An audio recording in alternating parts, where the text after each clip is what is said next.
Hey guys what's up, कैसे हो सब लोग। आई होप आप स्वस्थ मस्त दुरुस्त तंदुरुस्त हो।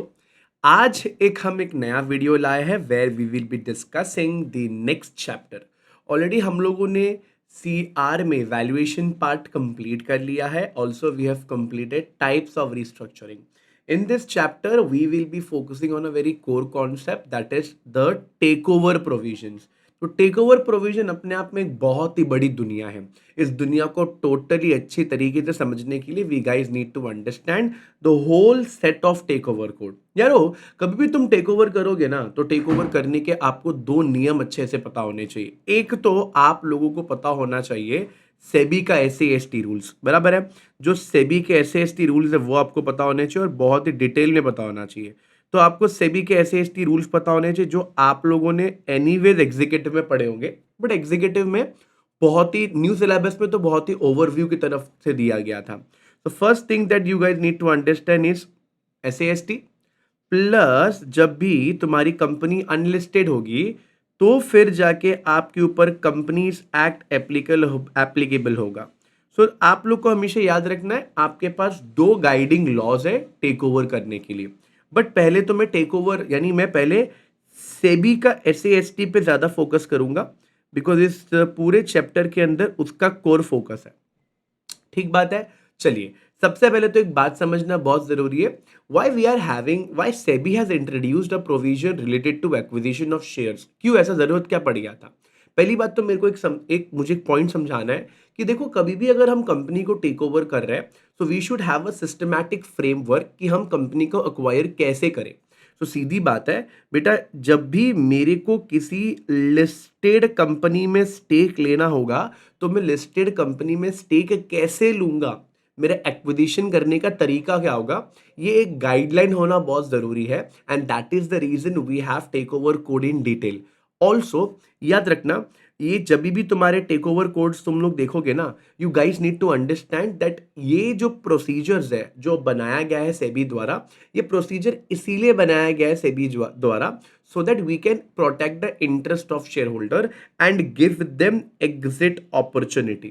अब एग्जिट अपॉर्चुनिटी क्यों देना, किसके लिए देना है? बहुत लोग बेटा जी टेक ओवर पढ़ लेते हैं but they don't understand the real logic behind takeover code. बेटा देखो, मेरी बात समझो। समझो बेटा, रिलायंस इंडस्ट्रीज आज आप लोगों ने परचेज करा, शेयर्स आपने परचेज करा। रिलायंस इंडस्ट्रीज शेयर्स आपने क्यों परचेज करा? Just because Mukesh Ambani is one of the promoter in the company, one of the controller of the company. अब अचानक से क्या हो जाता है बेटा, मैं आता हूं पिक्चर में और कंपनी को अक्वायर करने लग जाता हूं और मेरे पास सब्सटेंशियल स्टेक आ जाते हैं, मैं डिसीजंस लेने लग जाता हूं। तुमने क्या देखकर पैसे लगाए थे? तुमने तुमने मुकेश अंबानी को देख करके पैसे लगाए थे। बट जैसे ही मेरे हाथ में ओनरशिप आ गई, वक्त बदल गए, जज्बात बदल गए, फीलिंग बदल गए, इमोशन बदल गए। Don't you feel? अब मैं बन गया हूं सब्सटैंशियल एक्वायरर, बराबर है। मैं बन गया हूं सब्सटैंशियल एक्वायरर, मैं लूंगा डिसीजन। बट आपने तो किसको देखकर पैसे लगाए थे? मुकेश अंबानी। तो बेटा इसके वजह से जो भी शेयर होल्डर्स होंगे ना, वो बन जाएंगे डिसेंटेड, सैड, पीड़ित। बेटा उनको लग रहा है उनके साथ तो धोखा हो गया। तो ऐसे लोगों को एग्जिट अपॉर्चुनिटी प्रोवाइड करने की जो प्रोसीजर है वो भी सेबी SAST बताता है। यानी सेबी SAST आपको एक सिस्टमैटिक फ्रेमवर्क देगा। सेबी SAST इसके साथ साथ जो भी शेयर होल्डर है उनका इंटरेस्ट प्रोटेक्ट करवाएगा। एंड इसके साथ साथ जो भी शेयर होल्डर पूरे के पूरे डिसेंटिंग है, सैड है, पीड़ित है, उनको भी एग्जिट अपॉर्चुनिटी में हेल्प करेगा। बोलो बराबर एक बात है कि नहीं है? ठीक बात। अच्छा, अब बेटा क्या हुआ था, कमेटी बैठी थी TRAC, takeover advisory regulation committee. इस कमेटी के तहत हमने इंट्रोड्यूस किया हमारा सेबी का SAST रेगुलेशन, ठीक है, जो 2011 में आया था। बट 11 में आने के बावजूद उसके अंदर बहुत सारे अमेंडमेंट्स एंड चेंजेस हुए हैं। अच्छा, नोटिफाई कब हुआ? 23 सितंबर 2011 और 22 अक्टूबर 2011 में ये रोल आउट भी हो गया। सर इतना जल्दी रोल आउट कैसे हो गया? Reason is very simple. जो इससे पहले का SAST था और अभी वाले SAST के प्रोविजन बहुत सारे सिमिलर थे, इसीलिए रोल आउट होने में इतना तकलीफ नहीं हुआ। 30 डेज के अंदर रोल आउट हो गया। चलो बात करेंगे अलग अलग टेक ओवर जो आप लोगों को पता होने चाहिए। देयर तीन टाइप के टेक ओवर्स है। एक है फ्रेंडली टेक ओवर, दूसरा है हॉस्टाइल, तीसरा है bail out, friendly hostile bail out, friendly hostile bail out. बेटा नाम में काम छुपा हुआ है। What is the meaning of friendly takeover बेटा जी? फ्रेंडली टेक ओवर मीन्स ऐसे टेक ओवर जहां पर हम प्रमोटर एक्वायरिंग कंपनी के साथ बैठते हैं, बातचीत करते हैं और फिर कंपनी को खरीदने की बातचीत होती है। ठीक है, classical example Reliance and lotus chocolate. बेटा लोटस चॉकलेट एक आंध्र प्रदेश की चॉकलेट कंपनी थी जिसको रिलायंस के one of the arm that is Reliance retail ने क्या किया था बेटा, बातचीत करके एक्वायर किया था। प्रॉपरली बाकायदा बैठ के बातचीत हुई थी, कंपनी को एक्वायर किया गया था। But what is the meaning of hostile takeover? Hostile takeover का मतलब होता है ऐसा टेक ओवर जहां पर आप बिना कंसेंट के, प्रमोटर के कंसेंट के बिना, नॉलेज के बिना आप कंपनी को जब एक्वायर कर लो तो बेटा उसको हॉस्टाइल टेक ओवर बोला जाता है। हॉस्टाइल टेक ओवर इंडिया में पहली बार नहीं हुआ है, बहुत पुराना किस्सा है। जब मैं आपकी तरह स्टूडेंट हुआ करता था तब एक कंपनी थी L&T, अभी भी है बेटा, उसने कंपनी है माइंड ट्री, ठीक है, माइंड ट्री आईटी कंपनी है, उसको हॉस्टाइल तरीके से एक्वायर किया था जिस पूरे ट्रांजैक्शन के अंदर वीजी सिद्धार्था भी इन्वॉल्व थे। वीजी सिद्धार्था कौन है सर? VG Siddhartha is founder of Cafe Coffee day.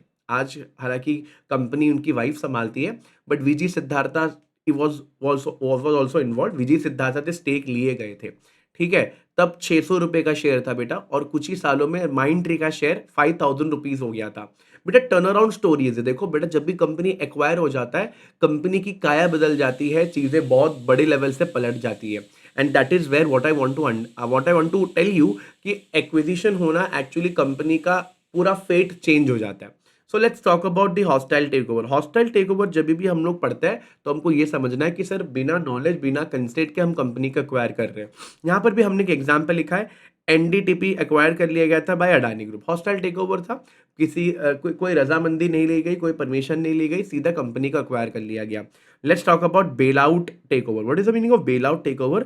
Bell out takeover का मतलब होता है जब फाइनेंशियली वीक या सिक कंपनी किसी को उठा लेती है, उसको हम लोग बोलते हैं बेल आउट। हालांकि मैं बोलूं जो बेल आउट है और आईबीसी के जो प्रोविजन है वो कहीं ना कहीं यहीं पे आ जाते हैं बेटा।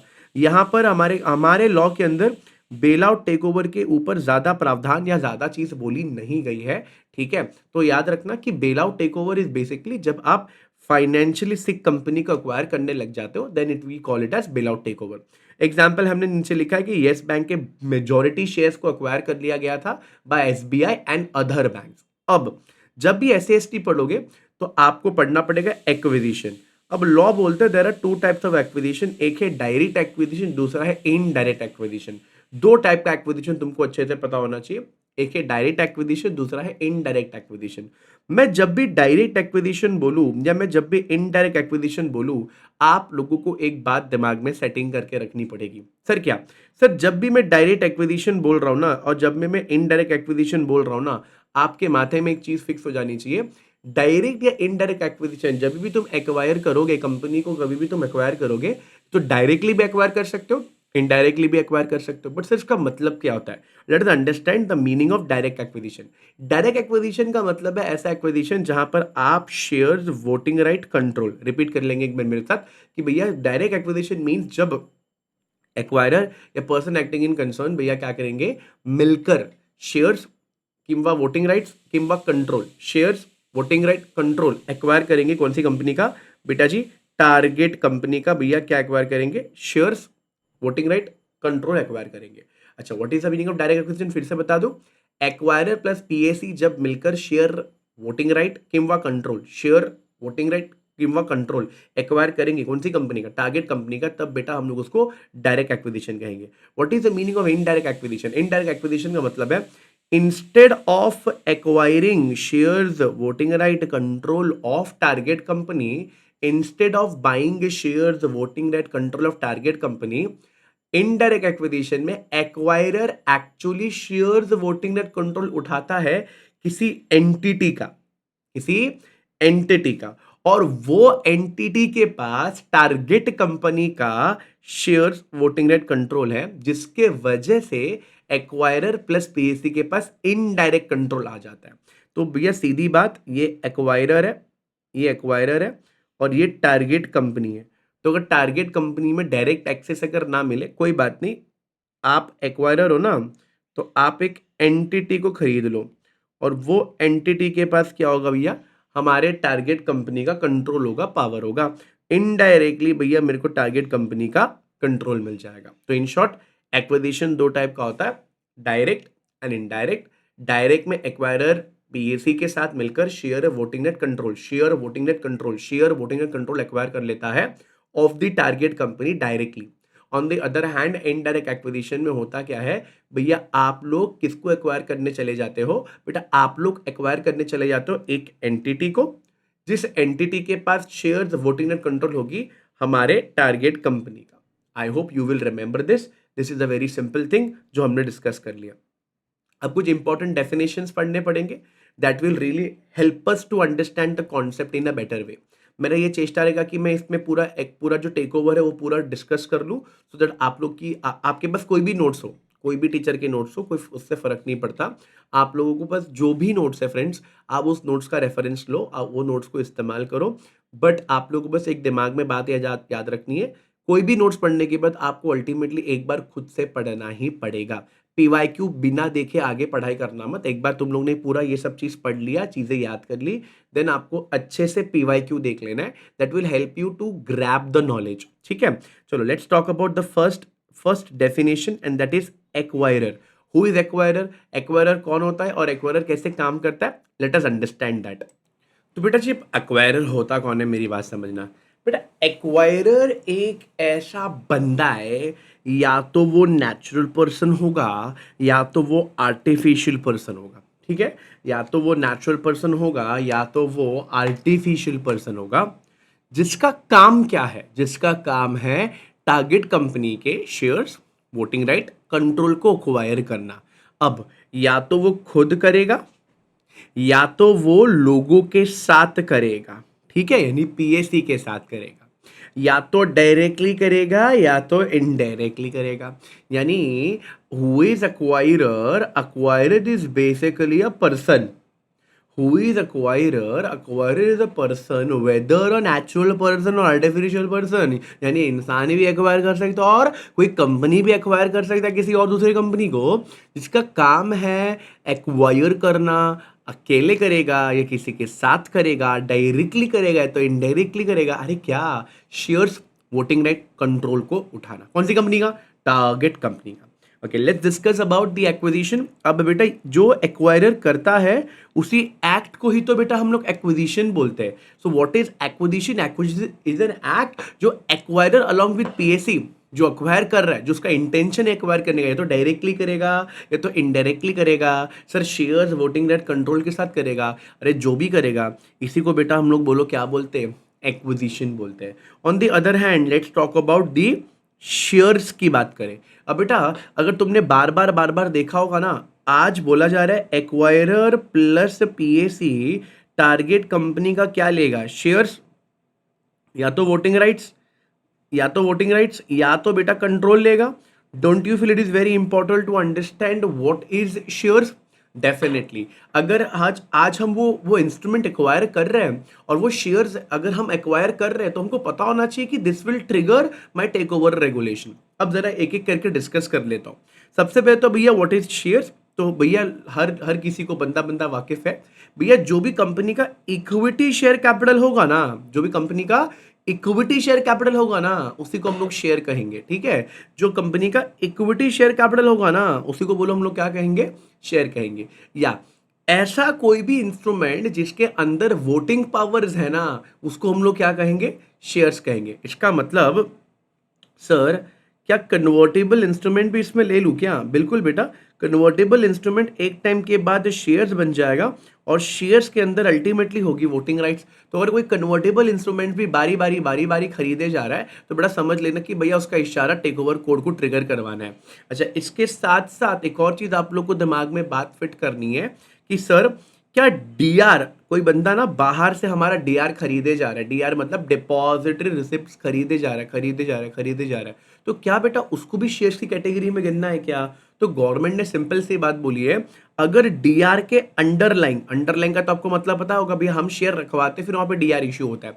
तो अगर ऐसा तुम करते हो तो जो अंडरलाइन शेयर्स है, अंडरलाइन बेटा क्या बोल रहा हूं मैं, जो भी अंडरलाइन शेयर्स है उसके अंदर अगर वोटिंग पावर्स है, अगर उसके अंदर बोलो क्या है, उसके अंदर अगर वोटिंग पावर्स है और अगर एक्वायरर उसको एक्वायर कर रहा है तो बेटा जी मान लेना। क्या मान लोगे?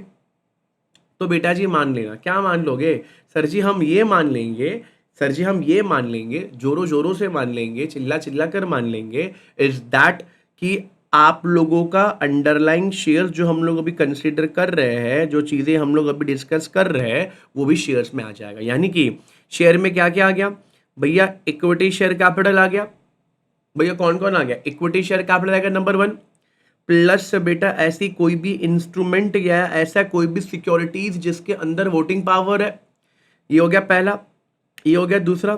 और एक आया तीसरा। तीसरा किसके ऊपर बात करा जाता है?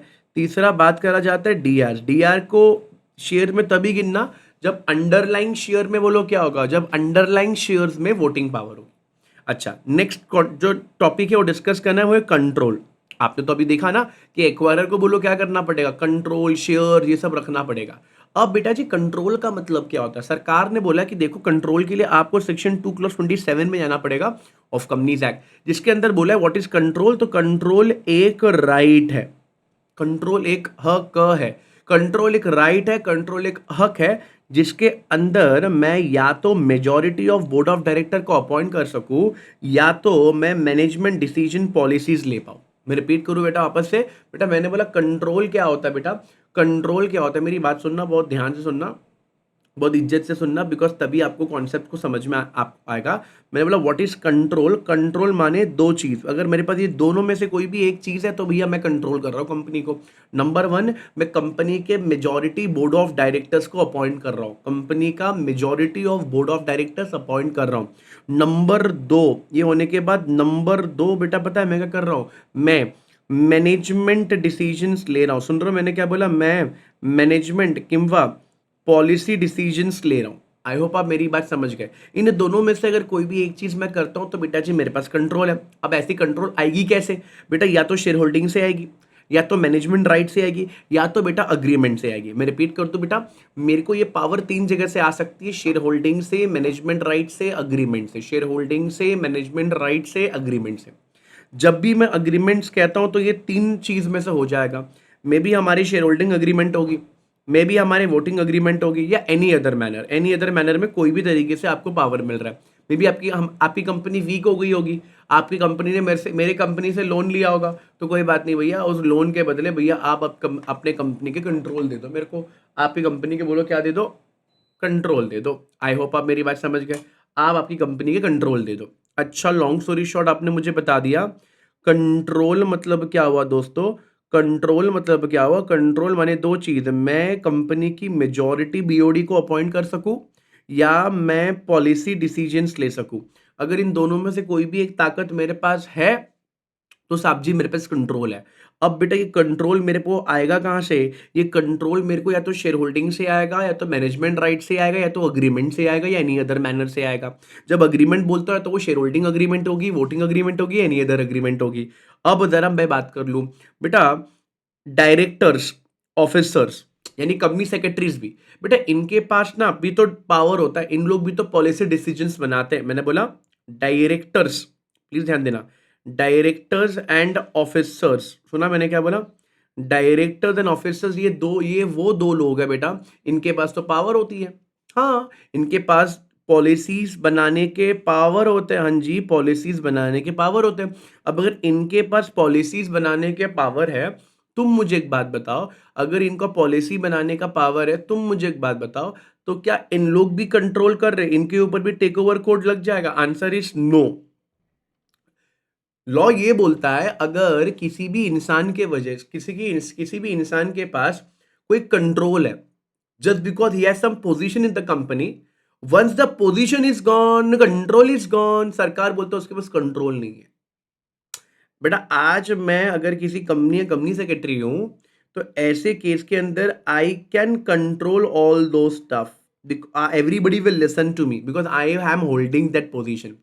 Once I quit that company, सुन रहे हो मैंने क्या बोला? Once I quit that company, तो क्या मेरे पास कंट्रोल रहेगा? आंसर इज नहीं। तो ऐसे केस में ये कंट्रोल, जो कंट्रोल हम पढ़ने की चेष्टा कर रहे हैं, ये वो कंट्रोल नहीं है। Let's understand the share holding pattern बेटा। Let's understand the share holding pattern. Share holding pattern क्या कहता है, मेरी बात समझना। शेयर होल्डिंग पैटर्न 75-25 का रूल है, ये आपने ऑलरेडी एससीआरए में पढ़ के रखा हुआ है। प्रमोटर भैया, प्रमोटर मैक्सिमम कितना होल्ड कर सकता है, 75, बट कम से कम पब्लिक को 25 तो देना ही पड़ेगा। Let's understand next concept called as volume weighted average market price, और इसके साथ एक और आप पढ़ लेना, वॉल्यूम वेटेड एवरेज प्राइस। बेटा ये सीएस प्रोफेशन में बिल्कुल भी नहीं पूछते कि ये दोनों कैसे कैलकुलेट लगाते हैं। क्या बोला सर, volume weighted average market price, और अपने पास दूसरा है वॉल्यूम वेटेड एवरेज प्राइस। ना volume weighted average market price and volume weighted average price में फर्क क्या है बेटा? बेटा मेरी बात सुनना बहुत ही ध्यान से बेटा। Volume volume weighted average market price में ना आप बाय एंड सेल दोनों का एवरेज लोगे। सुना मैंने क्या बोला? आप दोनों का एवरेज लोगे, बाय एंड सेल का। You will consider buy transaction and you will also consider sell transaction. But whenever आप volume weighted average market price करोगे ना, आप लोग सिर्फ buy buy buy buy buy यानी आप लोग सिर्फ बाय ट्रांजैक्शंस पे ही फोकस करोगे। आप लोग सिर्फ किस पे फोकस करोगे बेटा? सिर्फ बाय ट्रांजैक्शन पे ही फोकस करोगे। I hope I am clear with my point. मैंने जो बोला आपको समझ में आया होगा। सर वापस से बोलो, क्या बोले? जब मैं volume weighted average market price कहता हूं, मेरे को बाय एंड सेल दोनों भी ट्रांजैक्शंस के बारे में ध्यान देना है, मुझे दोनों का एवरेज लेना है। बट वेन एवर आई से वॉल्यूम वेटेड एवरेज प्राइस, तब मुझे सिर्फ बाइंग वाले को ही ध्यान देना है, मुझे सिर्फ बाइंग वाले को ही ध्यान देना है। एग्जाम्पल दे दूं बेटा, that is volume weighted average market price तुमको सामने दिखता होगा। देखो ये दोनों में मैंने एक एग्जाम्पल दिया हुआ है। देखो अगर मुझे आज वॉल्यूम वेटेड एवरेज प्राइस ढूंढना है ना, तो I will consider this, I will consider this, I will consider this. देखो मैंने यही तो किया। यू सी यहाँ पे मार्केट प्राइस है, मार्केट प्राइस में क्या होगा, I will consider all the transaction. देखो क्या किया है, 1000 को मल्टीप्लाई किया विद 250, बिकॉज मुझे वॉल्यूम वेटेड एवरेज में आप लोग को वेट से मल्टीप्लाई करना पड़ता है। अगर सेल है 800 गुना 500, 2000 गुना 400, 1800 गुना 750, 300 गुना 550, इसको डिवाइड किससे करोगे? With number of shares, 1000, 800, 2000, 1800, 3000। Friends ये होता है भैया जो रेट आता है, इसको हम लोग बोलते हैं volume weighted average market price. Practical life में you are not at all required to find all this things, because ये एनएससी एंड बीएससी के वेबसाइट पे आपको रेडिली अवेलेबल मिल जाता है। Since in my career I have done some take over transactions, that the reason मैं तुम लोग को ये सारी बातें बता पा रहा हूँ। ठीक है, अब जरा बात करते हैं अगला कॉन्सेप्ट। अगला कॉन्सेप्ट क्या है sir? Frequently traded shares. What is the meaning of frequently traded shares? बेटा नाम में ही तो काम छुपा हुआ है, बेटा नाम में ही तो काम छुपा हुआ है। सर क्या काम है जरा बताओगे? बेटा फ्रीक्वेंटली ट्रेडेड शेयर्स क्या बोलता है कि आपके कंपनी के शेयर्स कितने फ्रीक्वेंटली ट्रेडेड है, आपके कंपनी के शेयर्स कितने फ्रीक्वेंटली ट्रेडेड है, ऐसा बताने की चेष्टा हो रही है। आप समझ रहे हो मैं क्या बोल रहा हूँ? आपके कंपनी के शेयर्स कितने फ्रीक्वेंटली ट्रेडेड है, ये बताने की चेष्टा हो रही है। आई होप आप मेरी बात समझ रहे हो। सर जी हमारे कंपनी के शेयर्स कितने फ्रिक्वेंटली ट्रेडेड है, ये पता कैसे चलेगा? भैया बहुत सिंपल से पता चल जाएगा। बोलते कि 12 महीने, पिछले 12 महीने का डेटा देखो, और पिछले 12 महीने में जो डेटा देखोगे उससे बहुत चीज आपको मालूम पड़ जाएगी। सर क्या, कौन 12 महीने कहां से गिनूं? तो बोलता है 12 महीने गिनना है preceding the month in which P A was made. मतलब से एग्जाम्पल, अगर 25 नवंबर को पब्लिक अनाउंसमेंट दिया है, 25 नवंबर 2000 एग्जाम्पल 25 को अगर हम लोगों का पब्लिक अनाउंसमेंट दिया है, तो बेटा याद रखना 25 नवंबर 2025 के पहले वाला महीना, सर पहले वाला महीना क्या हो गया? अक्टूबर। तो अक्टूबर से पीछे पीछे पीछे पीछे पीछे पीछे पीछे पीछे पीछे 12 महीना गिनना। पीछे पीछे पीछे पीछे बोलो क्या गिनना? 12 महीना गिनना। पीछे पीछे पीछे बोलो कितना महीना गिनना? 12 महीने गिनना। और 12 महीने गिन लेने के बाद, प्लीज मेरी बात सुनना, 12 महीने गिन लेने के बाद अगर टोटल नंबर ऑफ शेयर्स का, प्लीज मेरी बात सुनना, टोटल नंबर ऑफ शेयर्स का अगर 10% ट्रेड हो रहा है, टोटल नंबर ऑफ शेयर्स का अगर 10% ट्रेड हो रहा है, तो ऐसे केस के अंदर आप ये समझ लेना बेटा कि आप लोगों की कंपनी का शेयर्स एफटीएस है। सर एफटीएस है या एफटीएस नहीं है, इससे जानकर हमको क्या मिलेगा बेटा, फ्रिक्वेंटली ट्रेडेड शेयर्स है कि नहीं है, इससे ये जानकर हमको ये पता चलेगा प्राइसिंग, प्राइसिंग इसके ऊपर चेंज हो जाएगा। ठीक है, अब बेटा अगर मेरे कंपनी के शेयर फ्रिक्वेंटली ट्रेडेड है तो ये होगा। What if it is not a frequently traded, तो फिर हम क्या करें, what if it is not a frequently traded, तो प्राइसिंग अलग हो जाएगा। ठीक बात है।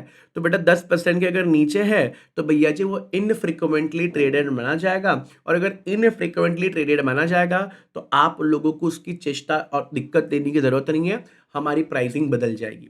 यहाँ पे एग्जाम्पल दिया हुआ है, वो आराम से आप बैठ के देख सकते हो, पूरा डिटेल में एग्जाम्पल दिया हुआ है।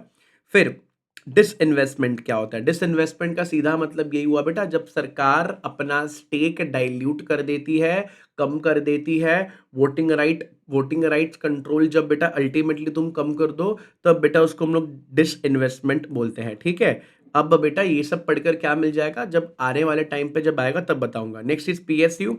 पीएसयू का मतलब क्या होता है सर, पीएसयू का मतलब होता है ऐसी एंटिटी जिसके अंदर मेजॉरिटी स्टेक सरकार की है।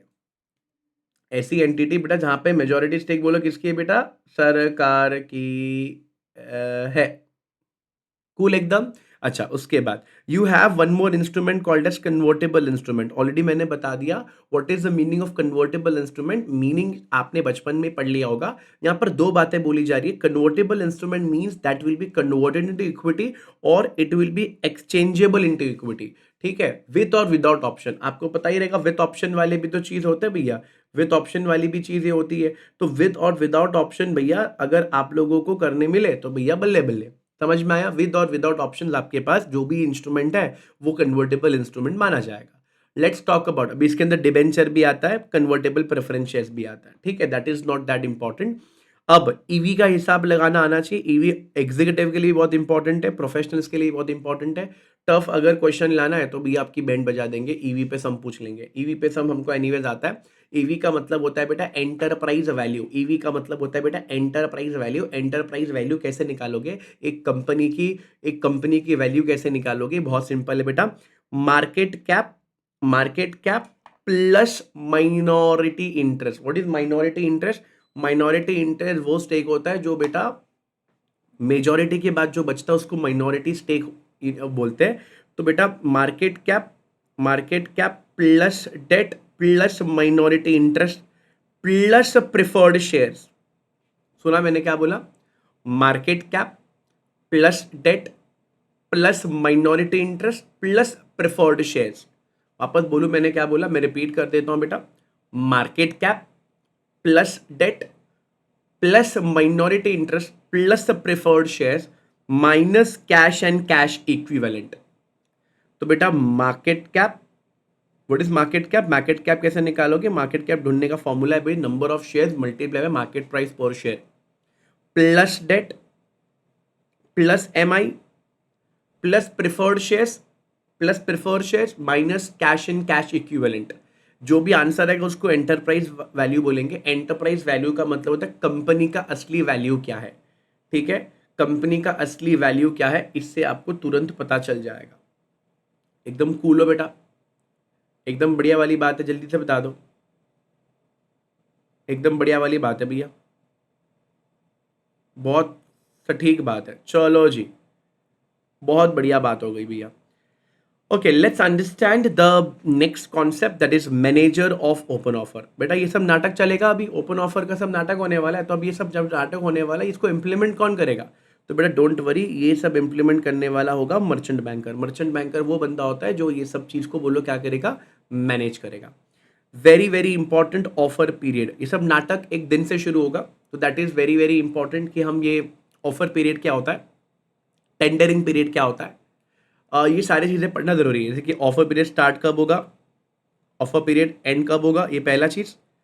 और यहाँ पे दिया हाँ, टेंडरिंग पीरियड क्या होता है और आइडेंटिफाइड डेट क्या होता है। इसको मैं इकट्ठे पढ़ा देता हूँ, जिससे आप लोग को ओवरऑल नॉलेज मिल जाएगी भैया इसको कैसे चलाना है। तैयार हो बेटा। देखो what is the meaning of offer period, पहले ये बात समझो। देखो बेटा सीन क्या है, सीन ये है कि एक बंदा आएगा एक्वायरर, या तो अकेले आएगा या तो पीएसी के साथ आएगा, और आके क्या करेगा, शेयर्स वोटिंग राइट या कंट्रोल टारगेट कंपनी का एक्वायर करने का प्लान करेगा। बराबर है? क्या क्या क्या बोला? शेयर्स, वोटिंग राइट, कंट्रोल कौन सी कंपनी का? टारगेट कंपनी का एक्वायर करने का प्लान करेगा। हाँ, प्लान करेगा। शेयर्स, वोटिंग राइट, कंट्रोल कौन सी कंपनी का? टारगेट कंपनी का एक्वायर करने का प्लान करेगा, जिसके वजह से भाई के पास क्या आ जाएगा? भाई के पास सब्सटैंशियल शेयर्स आ जाएंगे। अरे बोलो हाँ। हाँ, और सब्सटैंशियल शेयर्स आने के बाद दिक्कतें शुरू होगी, क्योंकि बेटा जो लोगों ने टारगेट कंपनी में इन्वेस्ट किया था पुराने बंदे को देखकर, अब बंदा नया आ गया, तो लॉ बोलता है ये तो गलत हो गया। तो एक्वायरर आप क्या करो? एक्वायरर आप इनको एक ओपन ऑफर दे दो। उनको एक ओपन ऑफर दे दो कि भाई देखो, अगर तुमको मेरी शक्ल पसंद नहीं है तो ये लो पैसे, मुझे दे दो शेयर और आप चलते बनो। हाँ, प्राइस कोई भी आंडू पांडू प्राइस नहीं होगा। प्राइस वही होगा जो लॉ ने डिसाइड करने को कहा है। लॉ ने एक पूरा फॉर्मूला दिया हुआ है, उस फॉर्मूला को इस्तेमाल करते हुए आप प्राइस को डिटरमाइन करोगे। बहुत सिंपल सी बात है। आप पूरे फॉर्मूला को बिठाकर आप क्या करोगे? प्राइस को डिटरमाइन करोगे। मैं बोला सर कोई दिक्कत ही बात नहीं, मतलब कोई प्रॉब्लम ही नहीं है, एकदम सॉर्टेड वाली बात है बेटा। अब मेरी बात सुनना बहुत ध्यान से। बोलूं कि नहीं बोलूं? सर बोलो ना, मेरी बात सुनना। जब मैं ये सारी चीज़ें करता हूँ, ये सारी की सारी चीज़ें हम जब डिस्कस करते हैं, तो गवर्नमेंट बोलता है ऐसे केस में एक प्रोसीजर शुरू करवाना पड़ेगा। सबसे पहले तो भैया ऑफर पीरियड जानना पड़ेगा, क्योंकि यहीं से नाटक चालू होने वाला है। सो ऑफर पीरियड स्टार्ट कब होता है? ये पता होना चाहिए। और ऑफर पीरियड एंड कब होता है? ये पता होना चाहिए। फ्रेंड्स, जब भी मैं ऑफर पीरियड स्टार्ट की बात करूं, स्टार्ट कब होगा? सर जिस दिन आपने एक्विजिशन अग्रीमेंट एंटर करा होगा उस दिन होगा। हाँ, मैं एक्वायरर हूं, मैंने सेलिंग शेयर होल्डर के साथ अग्रीमेंट किया कि भैया आपके जो भी शेयर्स है मेरे को दे दो। जैसे मैंने वो लिया, थ्रेशोल्ड क्रॉस हुआ, तो भैया टेक ओवर कोड एप्लीकेबल हो गया। बट बेटा जरूरी नहीं है ना कि हमेशा आप अच्छे से बात बैठ कर अग्रीमेंट एंटर करके आप एक्विजिशन चालू करोगे। ये जरूरी नहीं है। अगर कोई लिस्टेड कंपनी है तो ऐसा हो सकता है कि आपने शेयर्स मार्केट से एक्वायर किए और आपके पास एक थ्रेशोल्ड के ऊपर परसेंटेज चला गया। अगर थ्रेशोल्ड के ऊपर परसेंटेज चला गया, अब लोगों को आपको बताना पड़ेगा। लोगों को आप कैसे बताओगे? आप एक पब्लिक अनाउंसमेंट दे दोगे। पब्लिक अनाउंसमेंट से आप लोगों को ये बता दोगे कि भैया देखो, मैंने शेयर बाजार से इतने शेयर ले लिए कि अब मैं सब्सटैंशियल एक्वायरर बन चुका हूं और मैं आप लोग को ओपन ऑफर देने के लिए तैयार हूं। अच्छा, यानी ऑफर पीरियड शुरू कब से होगा? या तो एक्विजिशन अग्रीमेंट जब आपने एंटर किया वहां से होगा, या तो एक्विजिशन अग्रीमेंट जहां से आपने साइन किया वहां से होगा। अरे बोलो हाँ या ना, अरे यस और नो, वहां से होगा। या तो बेटा अगर तुम लोग शेयर बाजार से शेयर खरीद रहे हो, अगर तुम लोग शेयर बाजार से शेयर खरीद रहे हो, तो ऐसे केस में जैसे ही थ्रेशोल्ड क्रॉस कर जाओगे आपको पब्लिक अनाउंसमेंट देना पड़ेगा। अरे बोलो यस और नो, अरे बोलो हाँ या ना, अरे यस और नो, एकदम बढ़िया वाली बात है भैया। आपको समझ में आ रहा है किस तरीके से पूरा तांडव चालू हो रहा है? तो तांडव शुरू होने का जो टाइम है वो ऑफर पीरियड है। शुरू कब होगा? जब एक्विजिशन अग्रीमेंट एंटर करोगे। शेयर बाजार से अगर शेयर खरीदने के बाद थ्रेशोल्ड क्रॉस हो गया तो तब आप एक पब्लिक अनाउंसमेंट दोगे। अच्छा, इसी के बीच में दुनिया भर की प्रोसीजर होगी। इसी दौरान दुनिया भर की प्रोसीजर्स होगी, जिनमें से एक डेट आएगा जिसको हम लोग बोलते हैं टेंडरिंग पीरियड। जिसको हम लोग बोलो क्या बोलते हैं? Tendering period. What is the meaning of a tendering period? Tendering period वो टाइम होता है, टेंडरिंग पीरियड वो वक्त होता है, वो टाइम होता है जिसमें शेयर होल्डर जिसको अपने शेयर्स को टेंडर करने हैं वो टेंडर कर सकता है। ये 10 दिन का टाइम होगा बेटा। 10 दिनों के अंदर बेटा क्या हो जाएगा? टेंडरिंग पीरियड खत्म हो जाएगा। तो विद इन 10 डेज आप लोगों को अगर शेयर देने का मन है तो आप दे दो। अच्छा बट सर टेंडरिंग पीरियड तो समझ में आ गया, बट इस टेंडरिंग पीरियड के पीछे के 10 दिन एक दिन आएगा जिसको हम लोग बोलते हैं आइडेंटिफाइड डेट। सुना मैंने क्या बोला? इसे कहते हैं भैया आइडेंटिफाइड डेट।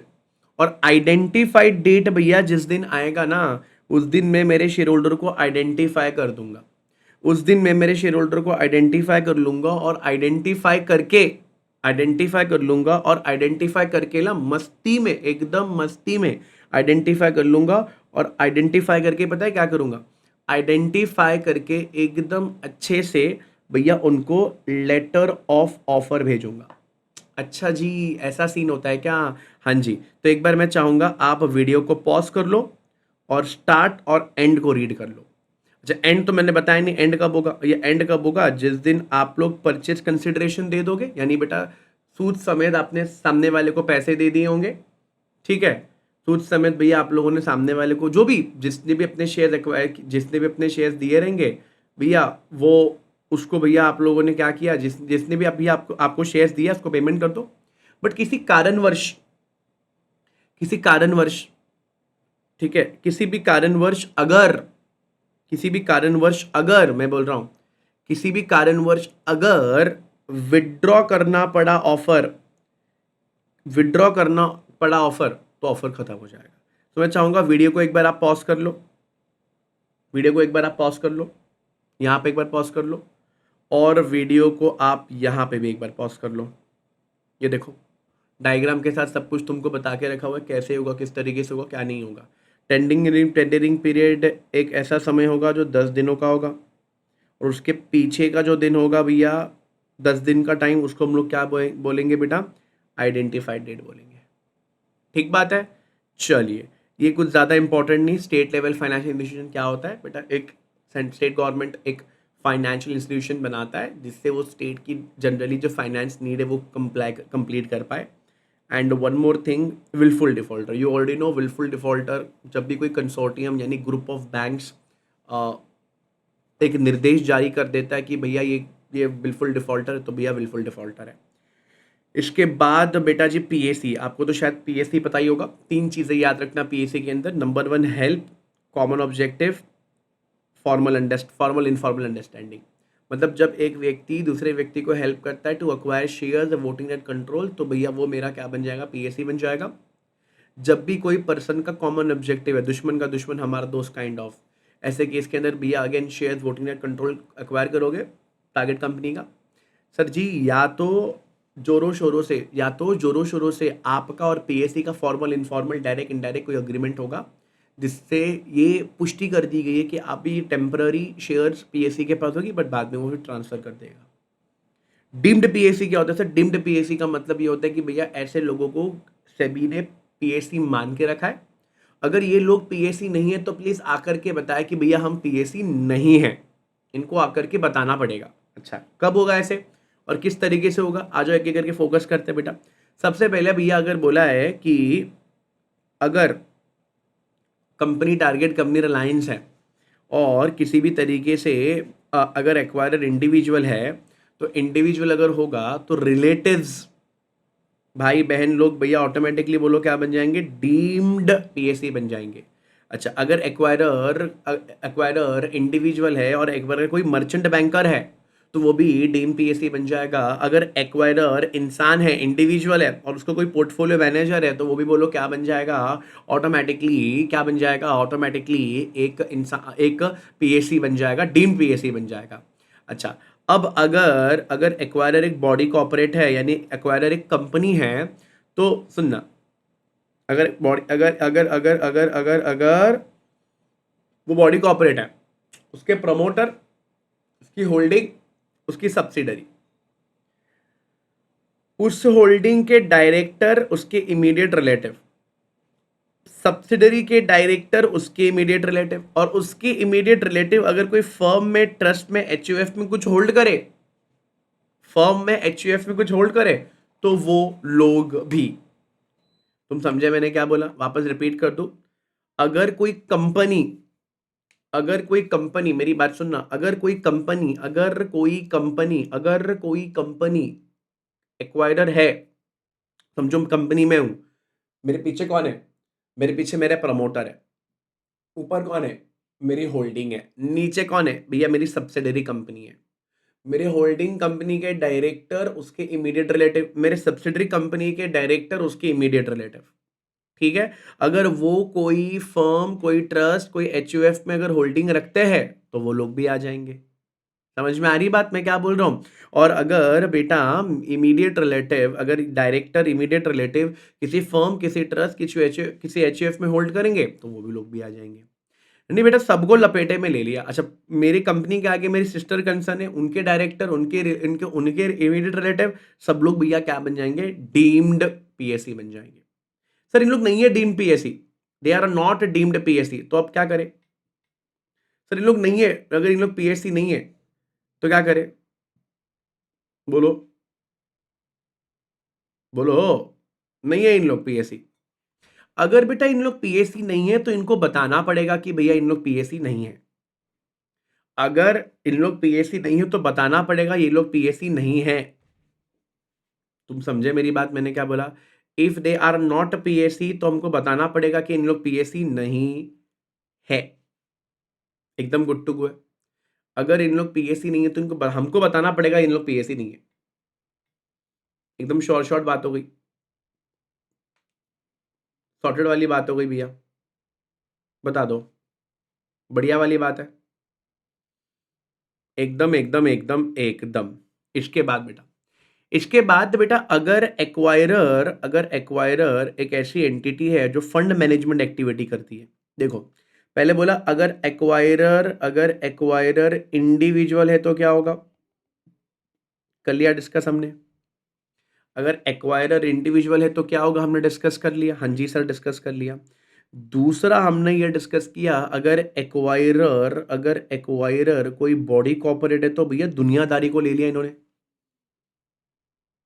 नहीं, प्रमोटर, होल्डिंग, सब्सिडरी, बराबर ना? उसके डायरेक्टर, उसके इमीडिएट रिलेटिव, और अगर उनके इमीडिएट रिलेटिव किसी भी एचयूएफ ट्रस्ट में कुछ भी होल्ड करते हैं तो वो लोग भी सेम, सिस्टर कंसर्न का भी सेम और सब्सिडरी कंपनी का भी सेम। सबको लपेटा ले लिया भैया, सबको लपेट में ले लिया भैया। अच्छा, अब भैया ये बोल रहे कि अगर एक्वायरर ऐसा बंदा है जो फंड मैनेजमेंट एक्टिविटी करता हो। सर क्या करता हो? फंड मैनेजमेंट एक्टिविटी करता हो। अगर वो बंदा फंड मैनेजमेंट एक्टिविटी करता हो, for example if the person is mutual funds, तो उसके स्पॉन्सर, उसकी ट्रस्टी, उसकी एएमसी। अगर कोई वीसीएफ है, venture capital fund, already EIF आपको पढ़ाया, चैनल में आके देखना, तो भैया उसके स्पॉन्सर, उसके ट्रस्टी, उसके एएमसी। अगर कोई एआईएफ है, तो स्पॉन्सर, ट्रस्टी, एएमसी। ठीक है। उसको, अगर कोई सीआईएस है, कलेक्टिव इन्वेस्टमेंट स्कीम्स है, तो भैया सीआईएमसी एंड ट्रस्टी। कोई दिक्कत तो नहीं है? बोलो जल्दी जल्दी, कोई टेंशन तो नहीं है? जल्दी से बता दो, कोई दिक्कत तो नहीं है, कोई टेंशन तो नहीं है? मुंह नहीं खोल रहे हो, पता नहीं बोल नहीं पा रहे हो, बहुत टेंशन की बात लगती है? ठीक बात है। इसके बाद अगर एक्वायरर एक इंडिविजुअल है तो एक्वायरर का बैंक, एक्वायरर का एफए, एक्वायरर का बैंक, एक्वायरर का एफए, एक्वायरर का स्टॉक ब्रोकर। क्या बोला?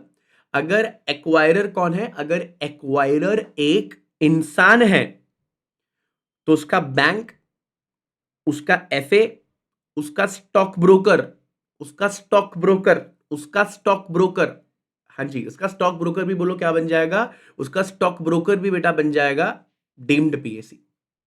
अच्छा, उसकी जो इमीडिएट रिलेटिव है, अगर समझो ये बीपू है और ये मेरी सिस है, तो नो डाउट मेरा बैंकर, मेरा एफए, मेरा स्टॉक ब्रोकर, मेरा बैंकर, मेरा एफए, मेरा स्टॉक ब्रोकर, इन लोग बोलो क्या रहेंगे?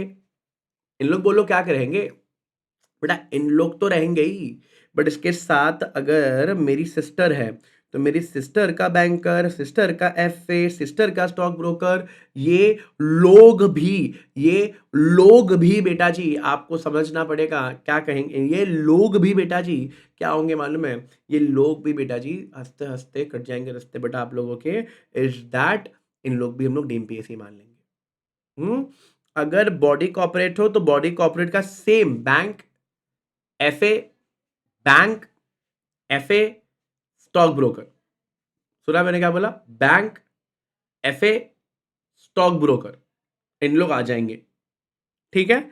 और सिमिलरली अगर बॉडी कॉर्पोरेट है तो उसकी होल्डिंग, उसकी सब्सिडरी, उसकी होल्डिंग, उसकी सब्सिडरी, वो लोगों का भी बैंकर, वही लोगों का एफए, वही लोगों का स्टॉक ब्रोकर, उन लोग भी क्या बन जाएंगे? डीएमपीएससी। बट अगर यही बैंकर एक नॉर्मल बैंकिंग सर्विसेज देता है, ठीक है, या नॉर्मल एस्क्रो अकाउंट की सर्विसेज देता है, तो गवर्नमेंट ने इनको डीएमपीएससी मानने को मना किया है। यहां तक बेटा जो मैंने कवर अप कर लिया है, ये बेटा कवर अप जो हम लोग ये रिवीजन सीरीज है, तो मेरे को बड़े बड़े वीडियोस नहीं बनाने, छोटे छोटे वीडियोस फटाफट फटाफट quick quick short short snips बना देंगे भैया। तो ये इससे बेटा मैंने पूरा डेफिनेशन कवर अप कर लिया, जिससे आपका बेसिक कवर हो जाएगा। मैं और 2 रेगुलेशन कवर अप करूंगा, जिससे आप लोगों को मोटा मोटा आइडिया लग जाएगा कि भैया टेक ओवर चल कैसा रहा है। ठीक बात है। Let's understand, let's get through. सबसे पहला we are starting with regulation number 3। Regulation number 3 भैया क्या है ना, रेगुलेशन 3 बोलता अगर तुम लोगों ने शेयर किंबा वोटिंग रेट एक्वायर किया तो रेगुलेशन 3 एक्वायर हो जाएगा। रेगुलेशन 3 कब एक्वायर हो जाएगा? जब शेयर या तो वोटिंग रेट तुम लोग ने एक्वायर कर लिए। सर जी अगर तुमने शेयर्स एक्वायरर ने पीएससी के साथ अगर एक्वायर किया, क्या शेयर्स एंड वोटिंग राइट्स, कौन सी कंपनी में? टारगेट कंपनी में। कितना? 25 या उससे ज्यादा, तो भैया आपको पब्लिक अनाउंसमेंट देना पड़ेगा। मैं अभी एक्विजिशन या ओपन ऑफर की बात नहीं कर रहा हूं, आपको नगर में ढिंडोरा पीटना पड़ेगा। इसका मतलब है what is the threshold limit? Threshold limit ये है, जैसे ही मैं 25% स्टेक मेरे पास आ जाएगा ना, तो बेटा मेरे को ओपन ऑफर देना पड़ेगा। अब ओपन ऑफर से पहले बोलो क्या करना पड़ेगा? पब्लिक अनाउंसमेंट देना पड़ेगा, बिकॉज पब्लिक अनाउंसमेंट से ही बेटा आपका ऑफर पीरियड चालू हो जाएगा। डू यू गेट दैट मैं क्या बोल रहा हूँ? अच्छा, तो थ्रेशोल्ड भैया क्या है? थ्रेशोल्ड बेटा 25% है। 25% में बेटा आप लोगों को भैया ये लॉ एप्लीकेबल हो जाएगा। अच्छा, लॉ अगर एप्लीकेबल हो जाता है तो आपको पीए देना पड़ेगा। पीए देने के बाद कुछ टाइम के बाद आप लोगों को क्या देना पड़ेगा? आप लोगों को कुछ टाइम के बाद ओपन ऑफर देना पड़ेगा। अब बेटा ओपन ऑफर जो आप दोगे ना, ओपन ऑफर आप दोगे 26% का दोगे। आप जो ओपन ऑफर दोगे ना, आप ओपन ऑफर मेरे को 26% का दोगे। बताओ, आप जो ओपन ऑफर दोगे ना, आप ओपन ऑफर मुझे 26% का दोगे। बोलो बेटा, एकदम बढ़िया वाली बात है, एकदम सॉलिड वाली बात है जी। बोलोगे तो समझेगा, नहीं बोलोगे तो नहीं समझेगा। बहुत ही बढ़िया वाली बात है, बहुत ही बढ़िया वाली बात है। ठीक है ठीक है ठीक है ठीक है। अच्छा, लेट्स टॉक अबाउट 3-2। 3-2 बोलता है कि सर अगर एक्वायरर पीएससी के पास ऑलरेडी 25% है या उसके ऊपर है, और अगर वो किसी भी वित्तवश यानी कोई भी फाइनेंशियल ईयर में मोर देन 5 उठाता है, मोर देन 5 उठाता है, पीए देना पड़ेगा। याद रखना, अगर वो ऑलरेडी 25% होल्ड करता है और वो 5 या 5 से कम प्रतिशत अगर वो होल्ड कर रहा है, मतलब वो बाय कर रहा है इन अ फाइनेंशियल ईयर, तो उसको पब्लिक अनाउंसमेंट देने की जरूरत नहीं है। उसको पब्लिक अनाउंसमेंट देने की जरूरत नहीं है। कोई डाउट तो नहीं है? ऐसे एक्विजिशन में हम लोग पता है क्या कहेंगे? ऐसे एक्विजिशन को बेटा हम लोग क्रिपिंग एक्विजिशन कहेंगे।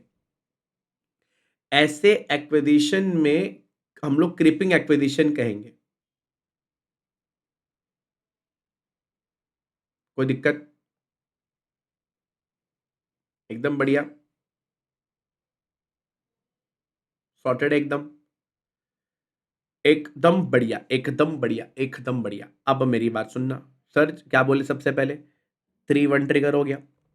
3-1 बोलता है अगर आप एक्वायरर हो, आप पीएसी हो, आपने पहली दफा कंपनी के 25 या उसके ऊपर प्रतिशत शेयर अगर होल्ड किए तो बोलो क्या करना पड़ेगा? बेटा आपको देना पड़ेगा पीए। रहेगा याद? आपको देना पड़ेगा पीए, भूलना नहीं। फिर दूसरा हमने ये पढ़ा, अगर तुम एक्वायरर हो, पीएसी के साथ ऑलरेडी 25% है, और एक फाइनेंशियल ईयर में अगर आपने मोर देन 5 उठाया तो पीए देना पड़ेगा। सर अगर मैंने 5 या लेस देन 5 उठाया, अगर मैंने 5 या लेस देन 5 उठाया, तो ऐसे केस में बनना पता है क्या होगा? अगर मैंने 5 या लेस देन 5 उठाया, प्लीज मेरी बात सुनना, अगर मैंने 5 या लेस देन 5 उठाया तो आपको ये बात दिमाग में फिटिंग करनी पड़ेगी। अगर आपने 5 या लेस देन 5 अगर आपने किया है, 5 या लेस देन 5 किया है, तो आप लोगों की ये नैतिक जिम्मेदारी है। 5 या लेस देन 5 हुआ है, मेरी बात सुनना, 5 या लेस देन 5 अगर हुआ है तो आप लोगों को पीए देने की जरूरत नहीं, बट ऐसे एक्विजिशन को हम लोग कहेंगे क्रिपिंग एक्विजिशन। रहेगा याद? ऐसे एक्विजिशन में बेटा हम लोग कहेंगे क्रिपिंग एक्विजिशन। ये एक्विजिशन भैया हम लोग के लिए क्या बन जाएगा? Creeping acquisition. बढ़िया वाली बात है। अच्छा, अब बेटा 3-2 के ना कुछ कंडीशंस है। 3-2 मुझे क्या बोलता है? 3-2 मुझे सिखाता है कि एडिशनल एक्विजिशन कैसे होगा। बराबर ना? मुझे बताओ, मुझे बताओ भैया 3-2 मुझे क्या सिखाता है? भैया 3-2 मुझे सिखाता है भैया एडिशनल कंडीशन। 3-2 कुछ एडिशनल कंडीशन है। बेटा अगर मुझे एडिशनल एक्विजिशन करना ही है तो बेटा एडिशनल एक्विजिशन कब करूं? एडिशनल एक्विजिशन मुझे बताओ कब करूं? सर कभी भी कर सकते हो, अगर आपके पास ऑलरेडी 25 है, अगर आपके पास ऑलरेडी 25% है, अगर आपके पास ऑलरेडी 25% है तो आप एक्विजिशन करो। अरे बोलो, अगर आपके पास ऑलरेडी 25% है तो आप करो ना एक्विजिशन। अरे बोलो, यस और नो? हाँ जी, अगर आपके पास ऑलरेडी 25% ऑफ होल्डिंग है एंड यू वांट कि भैया मुझे और शेयर्स खरीदना है, आप खरीदो। इसी को तो भैया हम लोग क्या कहेंगे? इसी को तो भैया हम लोग एडिशनल एक्विजिशन कहेंगे। बेटा जब मैं एडिशनल एक्विजिशन करूंगा ना, जब मैं एडिशनल एक्विजिशन करूंगा ना, तो नो डाउट 5 या 5 के ऊपर कर सकता हूँ, पीए देना पड़ेगा, ब्ला ब्ला ब्ला ब्ला ब्ला, ये सारी चीजें हैं। बट याद रखना, मैं मैक्सिमम कितना एक्विजिशन कर सकता हूँ? भैया 75 कर सकता हूँ, उसके ऊपर नहीं कर सकता। बिकॉज 25 कम से कम बेटा मुझे किसको देना पड़ेगा? 25 मुझे कम से कम बोलो किसको देना पड़ेगा? अरे पब्लिक को। पब्लिक लिस्टेड कंपनी है ना, we are ultimately acquiring which company? We are ultimately acquiring listed company. और लिस्टेड कंपनी में मेरे को अल्टीमेटली बोलो क्या करना? अल्टीमेटली मुझे क्या करना पड़ेगा? लिस्टेड कंपनी को अल्टीमेटली मेरे को, भैया मेरे को कम से कम 25% बोलो किसको देना पड़ेगा? 25% पब्लिक को देना ही पड़ेगा। अच्छा ये हो गया। दूसरा रूल पढ़ना। दूसरा रूल बोलता है only acquisition need to be consider and not disposal, यानी नेटिंग ऑफ अलाउड नहीं है। इसका मतलब समझाता हूं बेटा। इसके साथ साथ ये बोला है कि भैया जी कभी भी अगर तुम एडिशनल एक्विजिशन करोगे, कभी भी अगर एडिशनल एक्विजिशन करोगे, तो गवर्नमेंट ने एक बात बहुत क्लियरली बोली है, मेरे को नंबर ऑफ शेयर से फर्क नहीं पड़ता, मेरे को परसेंटेज ऑफ वोटिंग राइट से फर्क पड़ता है। सुन रहे हो मैंने क्या बोला? बेटा मेरे को परसेंटेज से फर्क नहीं पड़ता, मेरे को वोटिंग राइट्स से चेंज कितना उतना समय फर्क पड़ता है। तो दोनों पॉइंट का मतलब बताओ। सबसे पहले तो एडिशनल एक्विजिशन कब ट्रिगर होता है? जब 5 या 5 से ऊपर, 5 के ऊपर जब भी लेते हो तब भी आपको 3-2 एक्विजिशन 3-2 आपने ट्रिगर हो जाता है और आपको पीए देना पड़ता है। अगर आपने 5 या लेस देन 5 लिया तो आपको क्रीपिंग एक्विजिशन बोलेंगे, आपको कोई पीए देने की जरूरत नहीं। बट मैंने बोला सिर्फ बाय बाय ट्रांजैक्शन लेना, अगर सेल किया रहे हो तो कंसिडर करने की जरूरत नहीं है। एग्जाम्पल 25% एक्वायर किया, डेफिनेटली 3-1 में आप पीए दोगे। उसके बाद बेटा आपने अगले साल 2% एक्वायर किया, ये एक ही फाइनेंशियल ईयर में हुआ, ठीक है, 2% लिया, कोई टेंशन नहीं है। बट 25 + 2 27 हो गए। फिर बेटा आपने बाय किया 3%, 27 + 3 हो गया 30%। बट क्या अभी पीए दे दूं? 2 और 3 5, अबे 5 थोड़ी, मोर देन 5, मोर देन 5 में देना होता है, मोर देन 5 में देना होता है, मोर देन 5 में देना होता है, मोर देन 5 में देना होता है। खैर, ओ भाई सेल कर दिया तो क्या बोला मालूम है, तेरे को इस सेल कंसिडर नहीं करना है, बट ठीक है ना, 30 माइनस 4 26%। फिर उसी साल तुमने 2% भी लिया, 28%। अब मेरी बात सुनना, वाइल कंसिडरिंग 3-2 के पीए देना है कि नहीं देना है तेरे को, ये 2%, ये 2% को कंसिडर करना है, इस 3% को कंसिडर करना है, और इस 2% को कंसिडर करना है। तो 3 2 5 5 6 7, तो ये 7% कंसिडर हुआ, मोर देन 5 है, हाँ जी, इसलिए पीए देना पड़ा। तुम समझे मेरी बात, मैं तुमको क्या बोल रहा हूं, तुम समझे मेरी बात, तुमको मुद्दे की बात समझ में आई कि नहीं आई, दैट दिस इज द मुद्दे की बात जो तुमको मैं बता रहा हूं। यानी बेटा, consider whenever you consider whenever you consider additional acquisition में पीए देना है कि नहीं देना है, ये किस पे डिपेंडेंट है बेटा, ये dependent on a very simple formatting है कि भैया आपने जो भी बाय किया है बस उसी को कंसिडर करो, ठीक है। Let's talk about regulation number 4। Regulation number 4 क्या बोलता है भैया, अगर आपने कंट्रोल एक्वायर किया, अब कंट्रोल का मतलब क्या होता है कि भैया majority of board of director आप अपॉइंट करोगे, या तो बेटा majority of board of director आप अपॉइंट करोगे, या तो बेटा आप पॉलिसीज डिसीजंस लोगे। अब बेटा ये पावर तुम्हारे पास आई है, इसका मतलब है भैया तुम्हारे पास क्या आ गया, कंट्रोल आ गया है। तुम्हारा मतलब क्या हो गया भैया, कंट्रोल आ गया है।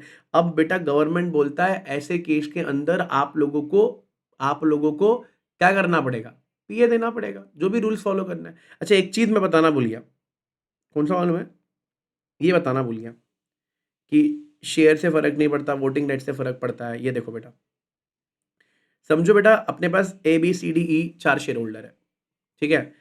इस 100 करोड़ की कैपिटल है, इसने 40 करोड़ इन्वेस्ट किया, इसने 30, इसने 15, इसने 10, इसने 5। अगर परसेंटेज कैलकुलेट करो तो इसने 40%, इसने 30%, इसने 15%। वो तो वेरी सिंपल है, कैसे निकाले, अरे very simple, 40 100 crore multiply by 100, तो कट हो जाएगा, तो 40% आएगा। अब अगर अभी कंपनी ने क्या किया ना, 50 करोड़ का राइट्स इशू लाया, 50 करोड़ का बोलो क्या लाया, राइट्स इशू लाया, तो सबको ऑफर दिया, 2 रहेगा तो 1 मिलेगा। इसका मतलब है 40 करोड़ है तो आपको 20 करोड़ का ऑफर मिला, 30 है 15 का मिला, 15 है 7.5 का मिला, 10 है 5 का मिला, 5 है 2.5 का मिला। और यहां पर मिस्टर ए ने पूरा 20 करोड़ अप्लाई किया, मिस्टर बी ने 15 करोड़ की ऑफर थी, 15 करोड़ पूरा अप्लाई किया। But on the other hand in लोगों ने अप्लाई किया ही नहीं, इन्होंने अप्लाई किया ही नहीं, इन्होंने अप्लाई नहीं किया। क्या राइट्स इशू में शेयर लेना कंपलसरी है, बताओ, क्वेश्चन बोलो आपस से। मैंने बोला इज इट मैंडेटरी, बताओ, इज इट मैंडेटरी कि आप शेयर लोगे ही लोगे, बताओ, इज इट मैंडेटरी क्या, बोलो। Answer is no, it is not mandatory. अब बेटा इससे क्या हुआ, पहले 40 करोड़ इन्वेस्ट किया था, आज 20 और दिया तो 60 करोड़ हो गया, पीए देगा 3-2 के अंदर। 30 था, 15 डाला, 45 हो गया। नहीं बेटा, देखो, आज टोटल कैपिटल पहले 100 था, 50 का इशू था बट 50 तो आया ही नहीं, 50 का इशू था बट 50 तो आया ही नहीं, अनफॉर्चुनेट है बड़ा, 50 तो आया ही नहीं है, बड़ा अनफॉर्चुनेट है बेटा, बड़ा ही अनफॉर्चुनेट है। तुम समझ रहे हो मैंने क्या बोला भैया, बड़ा ही अनफॉर्चुनेट है। व्हाई इट इज अनफॉर्चुनेट, भैया बस सीधी बात है, अनफॉर्चुनेट है। तो आया तो 35 करोड़ ही है, इसका मतलब है 60 करोड़ मिस्टर ए ने लगाया आउट ऑफ 135 करोड़, इसको तुम मल्टीप्लाई करो 100 के साथ, तो बेटा अगर तुम करोगे तो आएगा 44.44%। पहले कितना था 40, अभी कितना है 44.44, बड़ा कितना, सिर्फ 4.44% से। और अपन ने क्या पढ़ा, मोर देन 5 नहीं आएगा। इधर देख, 45 करोड़ 135 क्यों ले रहा हूं, समझ रहा है ना? 135 क्यों लिया, समझ में आया ना? बट क्योंकि 50 का इशू था, अगर सब लोग अप्लाई करते तो ये 150 करोड़ बन जाता। बट बेटा प्रॉब्लम क्या हो गया ना, 45 करोड़, अभी दिक्कत ही हो गया कि भैया 45 करोड़ डिवाइड बाई 135 मल्टीप्लाई 100 करोगे ना तो ये आएगा 33.33%। पहले 30 था, अभी 33 हो गया, यानी 3.33%। बट बेटा ये पॉजिटिव, ये पॉजिटिव, ये नेगेटिव हो गया बाय द वे। इन्होंने अप्लाई नहीं किया ना। जो बंदा अप्लाई नहीं करता उसकी शेयर होल्डिंग ऑटोमेटिक बोलो क्या हो जाती, घट जाती है, और जो लोग करते हैं उसकी बढ़ती है। बट देखो यहां पर बढ़ी है, बट इतनी नहीं बढ़ी है जिससे 3-2 का थ्रेशोल्ड क्रॉस हो जाएगा, इसलिए कोई भी पीए की जरूरत नहीं है।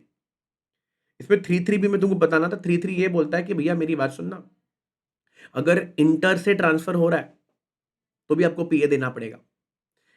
से एग्जाम्पल, ये मिस्टर एक्स है 30%, पीएसी ए और बी 10-10%, यानी टोटल अगर मैं बात करूं total 30 plus 40 plus 50% 30 plus 40 plus 50% 50% total आज इन लोगों के पास है। अब हुआ क्या, मिस्टर एक्स ने अपना 15% मिस्टर ए को दे दिया, जिसके वजह से मिस्टर ए के पास 30 से 15% हो गया, सॉरी मिस्टर एक्स के पास 30% से 15% हो गया। बट मिस्टर ए के पास जो पहले 10 था आज 15 आने की वजह से 25 ट्रिगर हो गया, और 25 जैसे ट्रिगर हो जाएगा तो भैया 3-1 ट्रिगर हो जाएगा, तो पीए देना पड़ेगा। बट डोंट यू फील ये टाइम पास हो रहा है? Answer is yes, it is time pass. इसलिए रेगुलेशन 10 जब हम लोग पढ़ेंगे तब इसमें एग्जामेशन भी मिल जाएगा हमको, ठीक है? फिर हमको क्या मिल जाएगा बेटा, एग्जामेशन मिल जाएगा। बोलिए यस और नो, टोटल एग्जामेशन मिल जाएगा,